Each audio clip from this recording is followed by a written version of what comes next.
If you are injured in a hit and run accident or someone who doesn't have enough insurance, then here's 3 tips on how you might be compensated for your injuries.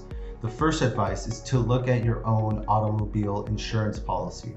The reason is a lot of people pay for something called UIM coverage, which covers people and provides benefits if you were injured by someone who doesn't have insurance or does not have enough insurance. Many times people don't even know that they are allowed to receive these benefits under their policy. So it's important to look for the specific coverage to see if it covers you. The second tip is to look at the same policy for people who you live with. The reason is UIM coverage also applies to family members or relatives who live with you. So perhaps you live with a brother or an aunt and they have a different insurance policy.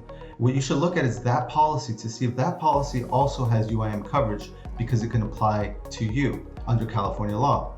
And then the third tip is to consider whether your accident occurred on the job. Sometimes it's clear, sometimes it's obvious that you were working and you were involved in a hit and run accident. Other times it's a little bit more vague. Perhaps you were between 2 job sites, perhaps you were going to work. It's a little more complicated, but you should consider that because you might be entitled to worker compensation benefits. A lot of times analyzing insurance policies or considering whether it's on the job injury is a complicated matter, and that's when you should consider consulting with an attorney, an injury attorney. For example, I represent injured workers, injured people, victims of personal injury and hit and run throughout California. My name is Anderson Franco, and I'm a lawyer at andersonfranco.com.